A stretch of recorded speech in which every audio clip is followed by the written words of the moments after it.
ପିଲାମାନେ ସମସ୍ତେ ସ୍କୁଲ ଆସିଛ? Good morning. ସମସ୍ତେ ଆଜି ଖାଇକି ଆସିଛ? ଆଜି ଗୋଟେ ନୂଆ ବିଷୟରେ ପାଠ ପଢିବା। ରାଜାଙ୍କର ନୂତନ ପରିଷଦ। ମାନେ ଆଗ କାଳରେ ରାଜାମାନେ ଶାସନ କରୁଥିଲେ, ସେଇ ବିଷୟରେ ଆଜି ଆମେ ପଢିବା।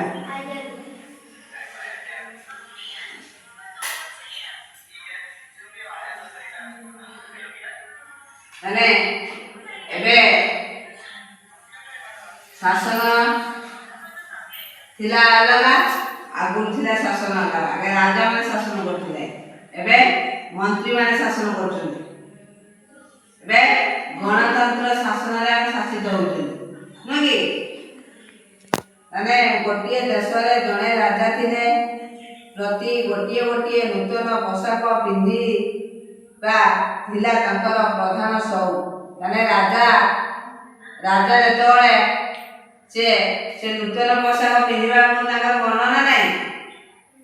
ତମର ଅଷ୍ଟମୀ ହେଲେ ତମେ ସମସ୍ତେ ଚାହ ନୂଆ ଡ୍ରେସ୍ ପିନ୍ଧିବାକୁ ନା ନାହିଁ? ତାହେଲେ ରାଜାର ମୁଖ୍ୟ ସଉକ ଥିଲା ନୂତନ ପୋଷାକ। କ'ଣ?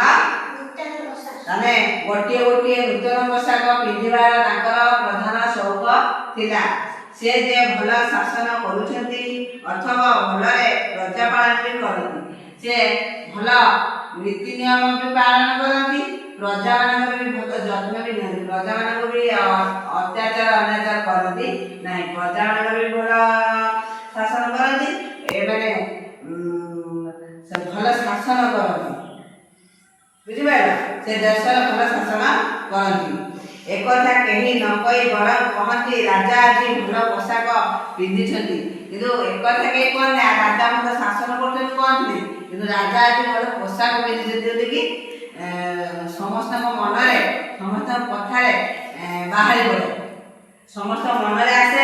ସମସ୍ତେ ଚାହାନ୍ତି ବି ଏ କଥା କହିବାକୁ ଯେ ରାଜା ଆଜି ଭଲ ପୋଷାକ ପିନ୍ଧିଛନ୍ତି। ସେ କହନ୍ତି ରାଜା ଆଜି ଭଲ ଶାସନ କରିଛନ୍ତି। କାହିଁକି? ତାଙ୍କର ମୁଖ୍ୟ ଉଦ୍ଦେଶ୍ୟ ଥିଲା ପ୍ରଧାନ କ'ଣ? ନୂତନ ପୋଷାକ। ତାଙ୍କର ସଉକ ନୂତନ ପୋଷାକ। ଦେଖିବା କ'ଣ କରୁଛନ୍ତି ରାଜା, ଆଗକୁ ଦେଖିବା। ସେହିଭଳି ପୋଷାକ ଆଜି ପର୍ଯ୍ୟନ୍ତ କେହି ଦେଖିନଥିଲେ।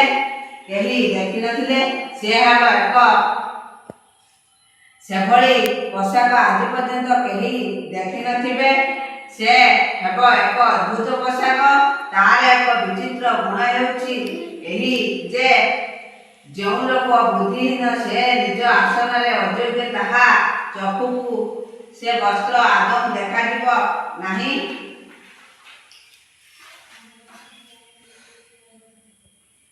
ପୋଷାକ ପିନ୍ଧିଛନ୍ତି ନୂତନ ପରିଚ୍ଛଦ ପାଇଁ ରାଜା ଏକ ପାଗଳ ହୋଇପଡ଼ିଛନ୍ତି, ବୁଝିପାରିଲ? ମାନେ ନୂତନ ପୋଷାକ ପିନ୍ଧିବା ପାଇଁ ରାଜା ପୁରା ପାଗଳ ହୋଇପଡ଼ୁଛନ୍ତି ହେଲା। ତାଙ୍କର ଏତେ ତାଙ୍କର ପ୍ରଜାପାଳନ ଭଲ କରନ୍ତି, ଶାସନ ବି ଭଲ କରନ୍ତି, କିନ୍ତୁ ନିଜର ନୂତନ ପୋଷାକ ପିନ୍ଧିବା ପାଇଁ ସେ ବହୁତ ପାଗଳ, ବୁଝିପାରିଲ? ତାହେଲେ ଥରେ ସେ ଘୋଷଣା କଲେ ଯେ ଯେଉଁ କାରିଗର ତାଙ୍କ ପାଇଁ ସମ୍ପୂର୍ଣ୍ଣ ଏକ ନୂତନ ଧରଣ ପୋଷାକ ତିଆରି କରିପାରିବ, ତାକୁ ସେ ଏକ ସହସ୍ର ସ୍ୱର୍ଣ୍ଣ ମୁଦ୍ରା ପୁରସ୍କାର ଦେବେ। ତାହେଲେ ଯେତେବେଳେ ରାଜା ନୂତନ ପୋଷାକ ପିନ୍ଧିବାକୁ ତାକୁ ଭାରି ମନ, ସେ କହିଲେ ଏ ନୂତନ ପୋଷାକ, ବୁଝିପାରିଲ, ଯିଏ ମୋ ପାଇଁ ତିଆରି କରି ଦେବ ତାକୁ ମୁଁ ସହସ୍ର ସ୍ୱର୍ଣ୍ଣ ମୁଦ୍ରା ପୁରସ୍କାର ଦେବି। ସେ ବସ୍ତ୍ରଟା ହେଇଥିବ କିପରି ଜାଣିଥିବ, ମାନେ ବହୁତ ଆଚମ୍ବିକ, ନୁହେଁ କି? ଚମତ୍କାର ହବା ଦରକାର, ନହେଲେ ସେ ସହସ୍ର ସ୍ୱର୍ଣ୍ଣ ମୁଦ୍ରା ଦେବାକୁ ପଡ଼ିବ। ମାନେ ସେ କପଡ଼ାଟା ହେଇଥିବା ଦରକାର, ସେ କାରୁକାର୍ଯ୍ୟଟା ହେଇଥିବା ଦରକାର। ତାହେଲେ ଏକୁ ମନ୍ତ୍ରୀଙ୍କ ପାଖରେ ରାଜା କହିଲେ, ଯିଏ ମୋତେ ଏ ପୋଷାକ କ'ଣ ମାନେ ମୋତେ କାରିଗର ଆଣ, ବନେଇକି ପୋଷାକ ତିଆରି କରନ୍ତୁ, ମୁଁ ସେ ପୋଷାକ ପିନ୍ଧିବି। ଆଉ ଯଦି ସେ ପୋଷାକ ଭଲ ତିଆରି କରିବେ, ମୁଁ ତାକୁ ସହସ୍ର ସ୍ୱର୍ଣ୍ଣ ମୁଦ୍ରା ପୁରସ୍କାର ଦେବି। ସହସ୍ର ଆମ ପାଖରେ ଗୋଟିଏ ଟିକିଲି ଦେଖିବାକୁ ଅସମ୍ଭବ।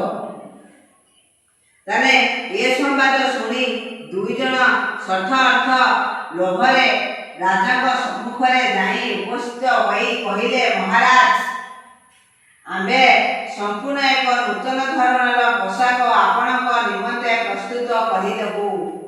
ତାହେଲେ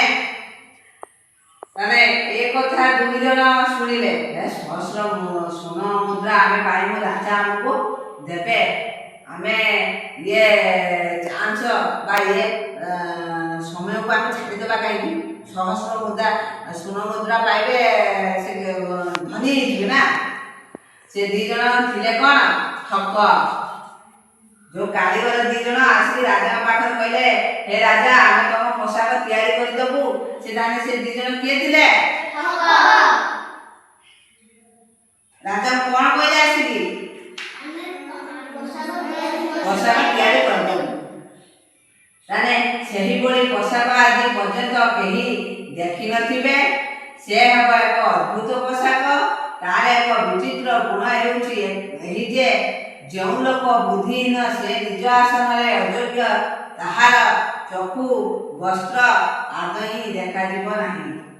ତାହେଲେ ଯେତେବେଳେ ପୋଷାକ ତିଆରି କରିବା ପାଇଁ କାରିଗର ଆସି ରାଜାଙ୍କ ପାଖରେ ପହଞ୍ଚିଗଲେ, ରାଜା କହିଲେ, ମୋତେ ଯିଏ ମୋ ପାଇଁ ଯିଏ ପୋଷାକ ତିଆରି କରିବ, ତାହେଲେ ତାଙ୍କୁ ମୁଁ ସହସ୍ର ସ୍ୱର୍ଣ୍ଣ ମୁଦ୍ରା ପୁରସ୍କାର ଦେବି।